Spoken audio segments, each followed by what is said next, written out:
I am so sorry that I'm behind you. What's weird is I wind up with back-to-back meetings, and I've just started recording. And what's really cool about this platform, I know it feels very Skype-like. If you ever have tried to record a Skype meeting, it can be a real pain. Oh, yeah? Well, there's no integrated software, but the nice thing about Zoom, I just went down to the bottom of the screen since this is my meeting, and I just hit a record button, and what will happen is at the end of the meeting, it'll say, okay, processing now, and then it'll just save the recording of the whole thing to my drive. Oh, I was wondering about that little record thing. Right. Can we do it too? I'm not sure. I don't know if it's set up so only one person can do it.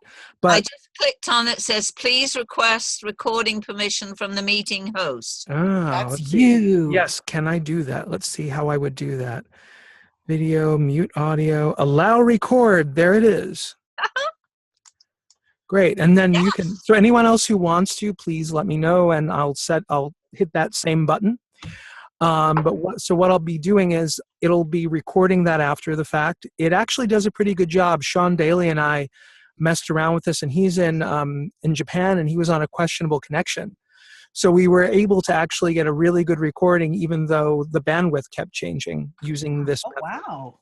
Yeah. So, right. So my thought is I can then take this, and then afterwards, if everybody's okay with it, I can put it onto YouTube and then put the link back into the group, because people have got questions. I mean, this is the question I get all the time. And so I thought the best thing for me to do was to look through the group of narrators and see who's picked some good titles. I mean, whether it's one good title, I mean, some of the people I sent the note out to just have such a diversified portfolio that they're making consistent money, even though they don't necessarily have one great title. Mm-hmm. And so there's so many different options, but that's the question that people keep saying, well, how do I pick one?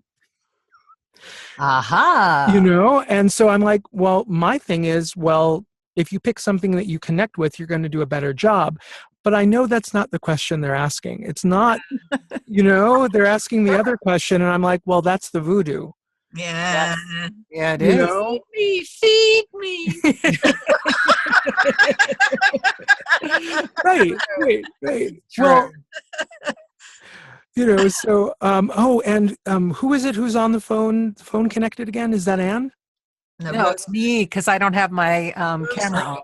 No, Rosemary doesn't have her camera on, but we have a phone who's connected on the bottom, you may be seeing. Oh, yeah. And I think it was Anne Hancock who said she might have to call in by phone. It's Rizzo. Oh, it's Greg. Hi, Greg. Hey, Greg. How are you, Greg? Okay. Yeah, so I get that question all the time. How do you pick one? And I'm like, well, and I give them some ideas. Like for the whole past year, I've been trying to get somebody to record The Jungle Book, but nobody was interested. Then the movie came out, and the movie was doing really well, and we didn't have a current version of the audiobook out there. Well, I think that probably would have been a man's job. Possibly. Actually, my problem is whenever I think of The Jungle Book, I think of it as a full cast thing. I love to do that. Yeah. I think part of that might be that there was a wonderful full cast version from the BBC like 4 or 5 years ago with Eartha Kitt doing, it was just great. Right. Yeah. It's great stuff. So someone took it, right? Did someone take The Jungle Book? No one did it. What? There you go, Jeff. Yeah, no one did it. So we've got another phone. So let's see, we've got Greg on the phone, and we have Anne. Am I right? That's right, you do. How are you? I'm well. So Anne, you're in the room with Jeff, Greg, Jennifer, Rosemary, and me. So we've got Great. Nice. Oh, and we're all so prompt, and thank you all who were early. Did I set it up so you were able to enter the room early? Yes, you did. I guess you did. Oh, good. I'm happy because otherwise you wind up with the little "please wait for the meeting" thing, and I'm like, that's rude. Because I'm in a meeting before you all. So, and just to sort of catch you up, so this whole thing came about because I get the question all the time of how do you pick a book? And, after I give them the basics of, well, you really want to pick something that you connect with, they say, no. How do I pick a book? And the implication is, how do I pick a book that sells? Mm-hmm. And so what I did was I thought, well, I've been answering that question generically for people. And so instead of just answering it generically, I said, well, wouldn't it be a great idea to just go through and see who's got books who are selling well, or who has such a diversified portfolio that the money is consistent and at a good level. So 2 different ways of going about it. And I thought, instead of me sitting here rambling, just having a conversation about what we pick and why would be useful to people who are trying to figure out how to come up with something that will work for them. Makes sense. Yeah. Yeah. So, anybody want to just sort of jump in? Sure, I'll jump in. Please. I mean, you've got one of the perennial good sellers on here. I'm lucky. Well, Tess of the D'Urbervilles. Yep. Oh, yeah. Yeah, well, she's on a lot of lists of favorites, and also high school and college reading lists, those kinds of things. And I go for lists, but my first stop really is Project Gutenberg, and I just go find a book that I want to read, and when I find it on Project Gutenberg, I'll look at the, when you're trying to download the actual book, the text, they have a bibliographic record that file. I click on that too, because at the bottom they have what other people picked as well. And then I look at the lists that they come up with, and usually they'll have underneath those books how many times that has been searched for in the past week, those kinds of things. And I look for lists of the most popular, and also in searching for the books that I really like. I read a lot of blurb on Wikipedia and that kind of stuff, and it comes up with other people who have influenced those writers too, contemporaries of that time. I found a few things on that too, but I just love looking at things like that, and I've got a list as long as your arm that I want to read. And just so people can actually see one of the things that Anne was just talking about, Project Gutenberg Top 100. So is this one of the places that you wind up? Because Sure, yeah. Right. So on Gutenberg itself, on the project, on Gutenberg.org, you can actually see the top 100 ebooks from yesterday, the top 100 authors from yesterday, last 7 days, and you can sort of see, well, what is in here. And so we start with things like Pride and Prejudice. Of course, there's the Jungle Book there, see? Yep, right there, number 8. Right up there, and that would be a perfect one. Right, and I highly doubt we're ever going to see anyone do Ulysses, even though it is number 17. Wow, that is a commitment. Challenge. Yeah. Oh my gosh, There will be someone. No, yeah. If please. Can I ask? Yeah. Jennifer, when you choose a book like that, do you check to see how many other audiobooks have been done for that title, and does that have any bearing on whether you choose to do it or not?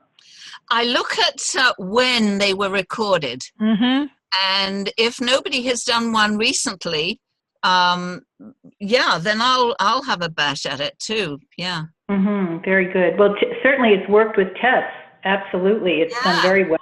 I'm very, very pleased about that. But really, I can't take the credit for that. Mike Vendetti was the one who said, anybody up for Tess of the D'Urbervilles? So, I wanted to do that anyway. I love Thomas Hardy. I love how he writes about women, and he's one of the forerunners of women's lib, if you will. But there were some other things too. I like the Guardian newspaper. They have a good literature section, and they have lists galore. They're going back. You can find them, way before 1923, those kind of things. I look at all the British Library books too, Oxford Library, the Cambridge libraries. So enough for me. Oh, Publishers Weekly as well. They do some wonderful stuff. And they send out newsletters on a regular basis with all sorts of lists. Obviously there's some mostly modern, but when they're putting in lists of, say, lists of children's books, the favorite books of prominent people, they will go back, way back, and some of those are really popular. Surprisingly so, Enough of me. Other people. No, that's really great. And I, Jen, I agree with your looking at people's influences, and also with how new are the extant versions of the book on audio. I know that there are certain generations, not pointing any fingers, Jeff, but there are certain generations who tend to think that if it's newer, it's better. And so if you provide a newer version of a book, there's a really good chance that certain people will be buying it just because it's the newest version. There is that, but one thing that I've really noticed is the style of reading has changed so much in the last 10 years. Yeah. If you go back 10 years ago, there's still some wonderful, one of my most favorite audiobooks is more than that in age. Primary Colors is still, to this day, that first recording, I was on an incredibly long car drive and I didn't want it to stop because I wanted to make it all the way through. It was just amazing. But there is a more presentational style that was even prevalent 10 years ago, And so, when I go and I listen to the samples, I'm listening and I'm realizing that you can hear the evolution and change to a more naturalistic read the closer we get. And that's why when Jennifer was saying that, it's like, it's one thing that I'm always checking for is when was the last time somebody did this? It's true. And but the caveat there is, if you're taking a book that's from the turn of the 20th century, the text is going to reflect the not just the language of the time, but the pace of the time and the way the sentence structure is. It's a lot of it is at a higher level than typically would be written sometimes in what would be contemporary fiction now. And so to take that into consideration. It's really hard, How natural can you make it if, the sentence structure is inverted, or, those sorts of things that are, right. You're equating us to Shakespearean actors, and I like that equation because people who are working to make that language accessible today are facing exactly that situation. So here's a great example from somebody who's not on this call. Mike Dennis, who's done some wonderful noir pieces, said he really wanted to do one. And the problem was a lot of the things he wanted to do were not in the public domain. And eventually what I found was one of the forerunners of a lot of the kinds of things that you would think of when you think of the stuff that he narrates is a story called Boston Blackie. And Boston Blackie was made into a television series in the 50s, but the original book was before 1923. So he was like, great, I can do this. And he sat down and he read it and he realized that, there was a lot he could do with the story, making it work. But what we needed to do was there was some slang they were using that actually would have a very different meaning if he said it as written today. So a long conversation he and I wound up having was about how comfortable was it to update some of those because the meaning was just so far different. That it wouldn't have been understood. And then we kind of came back to, it's in the public domain. And so the choice is, do you read the words as they are on the page, or do you really think about what you're talking about, that communicability to the audience? And so what's okay to change? Oh, I didn't think of that. Oh, yeah. But that's also editing on the fly, and you have to really know your stuff. Yeah. I mean, unless you're going to, edit the entire text. And Well, I mean, in his then case, you're taking it was a chance. yeah. In his case, it was just a few incidences of a piece of slang. I mean, coming down on the other end, one of the first talks I had with Johnny Heller before he did Huck Finn was he going to use the N-word? And he said, absolutely. It's in the text. It's Yeah. part of the characters. It's in the time. I am not one of these people who thinks, editing the text for no real reason makes sense. And I was so there with him. But Mike's point was completely the opposite, that the term being used, and if I were to say it, it really wouldn't be, that's the point. The meaning just changed so much that something that was just a common piece of street slang just doesn't mean the same thing at all. And so it was like, well, do I adapt this terminology from the turn of the century to make it more 1940s, which is what people are thinking? And we played with it, and he came up with something that really worked, and that's what he used. But yeah, for him, it was just a few pieces of slang. It wasn't restructuring the whole text. Mm-hmm. I had that with the Little Princess, the PC correctness, oh crap. And I'm with Johnny Heller. I just prefer to do it as it was written, do in honor of the author. Mm-hmm. And people have to realize that, I think it's history. I mean, if you're looking at studying literature as, there's history in literature just like anything else. And so what is the history of our language is, these are points for discussion. For these books that we do that will very likely be listened to by people who are studying them in schools. Exactly. I think that this is worthy as much as any other kind of linguistics or, anything.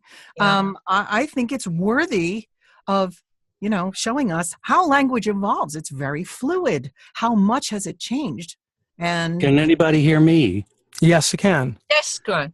I'm with Johnny and the historical buffs on this. It's a piece of history, and it's kind of like trying to repaint the Acropolis to make it more appealing to our contemporary tastes, which they've actually did. What they tried to do to the Sistine, they would change it to suit the times and what they liked, and now we're back into no, I want to see how it was originally. I don't want to see the improvements.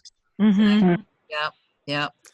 See, even though they may be terribly distasteful to us, it's the old saw. You don't prevent things from happening in the future by covering them up in the past. Actually, you let us know what happened, and it actually makes sure that doesn't get promulgated.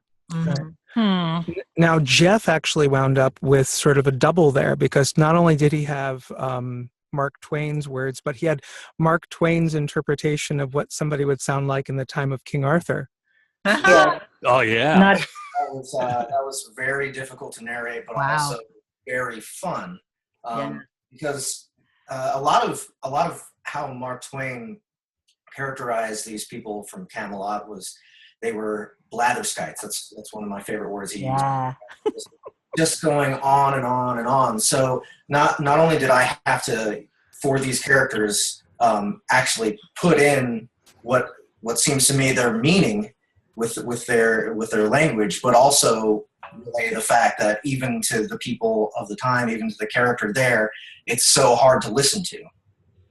So yeah, that was really difficult getting that done, and even narrating the character himself, Hank, was difficult, because what did people back then in late 1800 Connecticut sound like? It's really hard to find anything on that, on the internet at least, and it's not like that had recordings of people talking back then. So that was kind of hard too, deciding what accent to use for that main character. And instead of thinking too hard about it, what I did was I tried to embody Mark Twain himself in a way.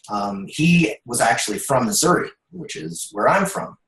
So, and the character in A Connecticut Yankee, he, to me, seems like he's sort of the embodiment of Mark Twain himself. The story's kind of like, what if I, Mark Twain, went back in time 600 years? Mm-hmm. What would I do? Would I be a magician? Probably. But what I'm saying is, I tried to just capture his voice rather than try and fit some kind of historical accuracy. Mm-hmm. Because Mark Twain's writing really does have a rhythm of its own, and a rhythm that I think kind of goes with that sort of Southern gentleman type of sound. Like if I really relax, I kind of slip into a Southern accent. So I just kind of let myself do that. I just tried to relax while I was narrating his stuff, so that I could make it sound as natural as possible and focus more on getting his point across more than trying to be historically accurate with how a person from Connecticut is really supposed to sound. Well, I think that's actually part of the author's intent, is he wasn't interested on creating a museum piece. It really was about Mark Twain's take on all of this stuff. Right. Yeah, that's definitely how I felt. I mean, the main character goes on and on about how this is wrong and that's wrong with the society back then, and all the ways he's trying to fix it. So, it really does sound like Mark Twain just kind of telling people what he thinks. Mm-hmm. Well, I think in the case of, I was actually looking for something Mark Twain to possibly read for Here Now Festival. That did not work out. I'm going to be reading it that Saturday night, by the way. You are? Oh, that's so great! Oh, I hope you have a blast. I'm hoping so. I've never been to this festival, so I'm actually meeting some people tonight.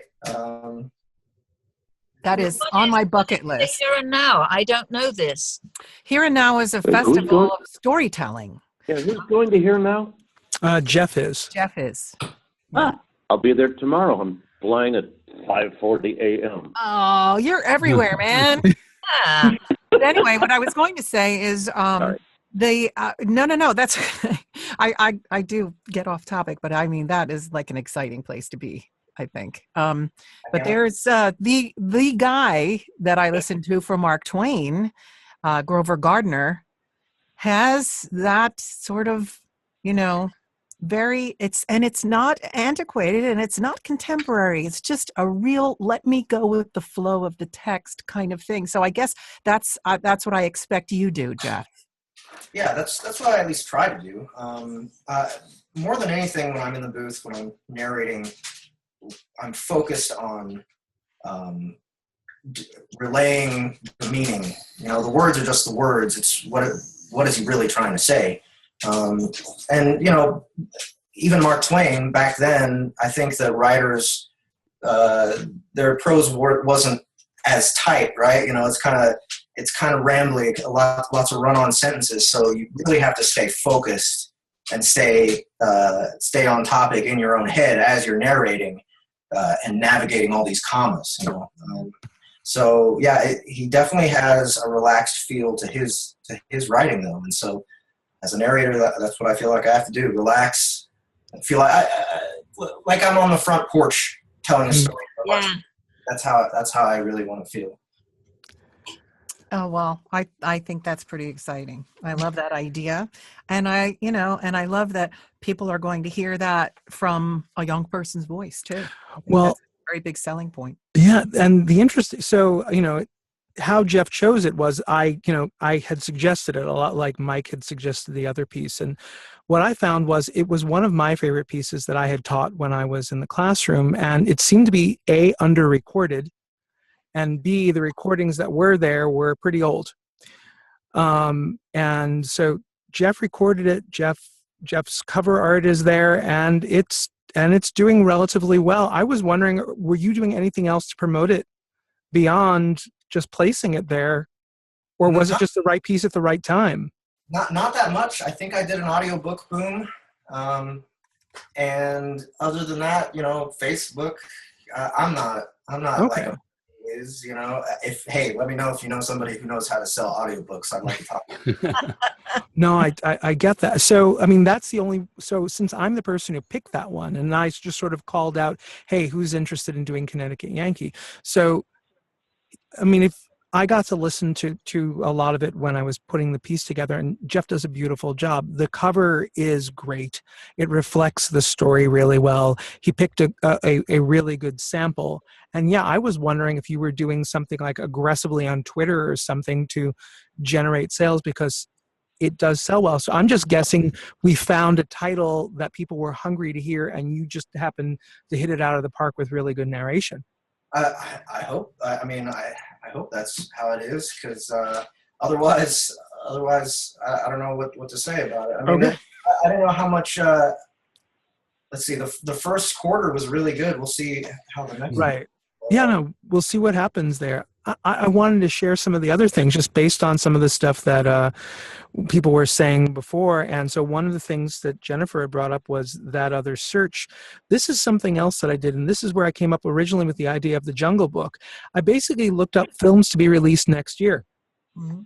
And I'm sharing my screen for the people who are on the phone. I know you can't see it, but I'm recording this piece so people can watch this after the fact. So I'm sharing my screen so it gets recorded. I call Monster Sucks. Yeah. And so I'm over in the IMDb looking at films to be released in 2017. And the very first thing on the list is Beauty and the Beast. And so, of course, now I'm suddenly starting to think, well, you know, we can find one of the texts of that, obviously, in the public domain. Now, if I skip through all the things that are on here, like Guardians of the Universe and all that stuff, and go to the end, on the end of the first page, there's also a Little Mermaid to be released in 2017.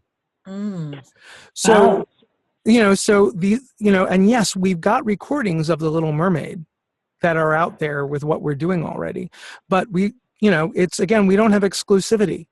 And as Rosemary pointed out, a new release tends to get attention.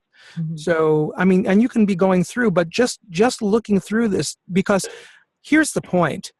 The reason why Jungle Book would have been a good thing to record is because you're essentially hitching your audiobook to someone else's promotion machine.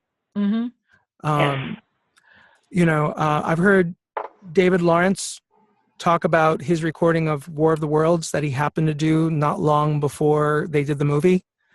And he just put up a very simple webpage right before the movie came out. Before you go see the movie, wouldn't you like to listen to the original? With a link. Right. He did amazingly with that. And so, yeah, Stephen, that I discovered before I wrote the blurb on the test book that E.L. White had been influenced by Tess of the D'Urbervilles. So naturally, I put 50 Shades of Grey in the blurb there. Well, I mean, think about that. I mean, that's the point. So she's playing the right game. So somebody else who's then looking for that will find the link and go back to the classic reference. It's totally the way to play that. Yeah. And I actually have done that recently. I learned that a movie is coming out called Wakefield with Bryan Cranston. I don't know when it's coming out, but sometime within the year. And it originated with a short story by Nathaniel Hawthorne. Great. So I decided I would record that. Now, that story was adapted by E.L. Doctorow in the 80s or 90s, I guess. Actually, the film is taken from Doctorow's story, but Doctorow borrowed heavily from Hawthorne. So I made the leap and decided to do it. I did it again with a speech called Freedom or Death by Emmeline Pankhurst, because the movie Suffragette was coming out. Yes. Sadly, Suffragette bombed, but you take your chances, and that was what led me to choose both those titles. And you never know how the movie is going to be, but it's certainly worth it to have something out there that might be of interest to anyone who's interested in the movie. Okay, so everyone, 1 second. Everyone, we'll pick up in 1 second. Just everybody in the meeting probably just got a notification. For some reason, it thinks I'm on the free version when I'm on the paid version. So it's saying we have 9 minutes in the meeting. But I don't know if it's actually going to stop. I am actually on the other version. So I just want to keep everybody aware, and I apologize. And so just jumping back in, it's announcing to me there's 9 minutes left in our meeting. Okay. So I apologize. Okay. We may you lose you then, right? Right. Okay. Okay. So you were saying before I interrupted? No, I you was, didn't, Stephen. That was really all I had to say about movies and Okay. choosing titles. Yeah. yeah, I was going to say sometimes the movie thing works, sometimes it doesn't. Back in 2011, when I was just starting out, I thought I would hitch myself to what I knew was an upcoming Mars movie from Edgar Rice Burroughs. And I've been a fan for years, and I thought that's going to be my star that I hitch to. And I did 5 Mars books self-promoted. This was before I got tied into Mike and everybody. Mhm. But I was self-promoting with a podcast, had my own website. And the problem there is, A, the diehard fans don't buy audiobooks because they've already read them 10 to 20 times. That's not the market. But 2, the movie was a dreadful flop. And I didn't get a lot of sales from that. But because I'm an Edgar Rice Burroughs nut, I figured, well, I'm not going to quit. And I moved into the Tarzan series and started doing them because I'd run out of PD stuff from Mars. And now I've got 8 Mars books under my belt out on Audible, thanks to Listen2aBook. And my sales are starting to go up because this year, The Legend of Tarzan is coming out. Well, and you, David, I mean, just really quick, I mean, you have an incredibly diverse, there's no other way to put it, you have an incredibly diversified portfolio. Yes. Yes. You know, can you talk a little bit about that? Because there's 2 methods. There's finding a winner, but then there's, you know, a rising tide raises all boats, and you seem to be in that second group. I don't really find blockbusting winners. My thing is, I'll only do material that interests me first. But B, I've got a mixture of one author who I've focused on, and that's paying off as a portfolio. There's no huge big sellers in my Burroughs portfolio, but they're all like perennials, and they sell a little here, a little there. So we're not talking revenue streams, we're talking individual revenue trickles that all go into a stream. But in the same time, and those are time consuming, those books take anywhere from 6 to 10 hours finished time. So they get they get time consuming. And I also give them away free as part of a podcast before I release them on Audible. And it's a different approach to trying to get the material out there. But secondly, to fill in the cracks, I look for short material. And actually, I do have a good diversified portfolio, but it's 2 areas. I like sci-fi, fantasy, horror. And the other is I like school perennials that every college student or every high school student has to hear. So I've got some Nathaniel Hawthorne out there. I've got a Jonathan Edwards Fire and Brimstone sermon. I've got Jonathan Swift's Modest Proposal, because I'd done the whole audiobook about it. And I went out and looked and thought and saw, geez, there's only one other opportunity for people to just buy Modest Proposal. You could either buy it as part of a huge collection of essays, but the college student who wants his Cliff's Notes and doesn't have to read it and would rather listen to it while he's jogging or something, there wasn't much out there for him. So I figured I'm going to do that one. So a lot of things go into play on my deciding, do I want to spend the time, is it worth my time to record it? The short material, it's a lot less of a gamble because it's a lot less out of my life to produce it. And once again, we're talking the long tail. Everything sells eventually, 1 or 2, sometimes 10, 20. Every time in the fall, I know my Jonathan Edwards sales are going to peak because high school students are starting their American Lit course, and they're going to read Sinners in the Hands of an Angry God. So they're going to find that. And I've got a really lurid cover on it. But, you know, and the rest are very, very dignified and staid. Mine, I'm going for the yellow journalism aspect of it. Yeah, So there's another list there, forbidden books. You know, books that are on the blacklist. You know, those. Yeah. Nice job, Greg. Yeah, that's a nice one. Yeah, but that's the philosophy of a diversified portfolio. I've still focused on specific industries, if you want to use the portfolio imagery, but Yeah, and little by little, as I get more comfortable and just find interesting stuff, from church I learned about the pamphlet that had been written by John Morton, the author of Amazing Grace, one of the first primary sources of material that we have about the slave trade, and I saw nobody had that one out there, the slave trade pamphlet that he did. So Good. it's stuff that I stumble on more. I do go out and look for stuff, but sometimes the stuff finds me. Yeah, yeah, that's exactly right. Greg, are you there? Yes, that was Greg. No, that was David. Oh, that was David. I'm Yeah, here. that's Yeah, Greg, if we only have three minutes or so left, I would love to hear some of your thoughts on this.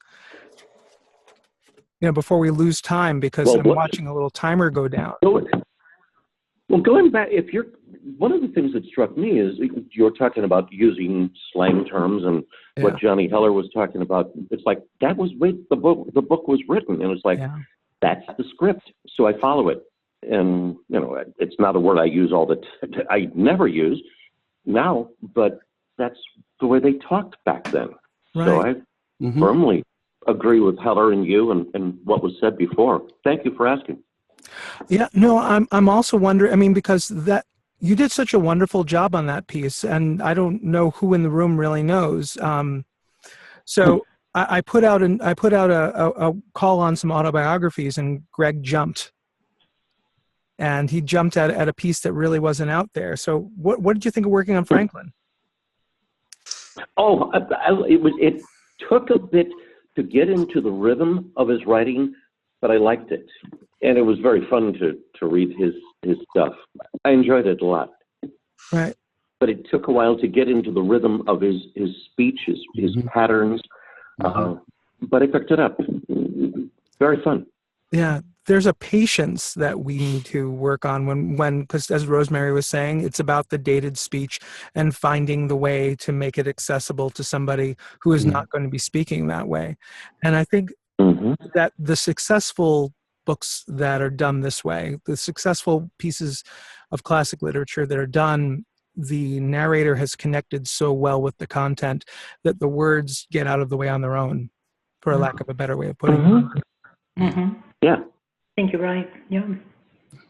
Well, it's a relishing of language that we seem to lose as we get further into the 21st century. It's a delight in a well-turned phrase. And I guess for us, it's delight in a well-turned meme on the internet.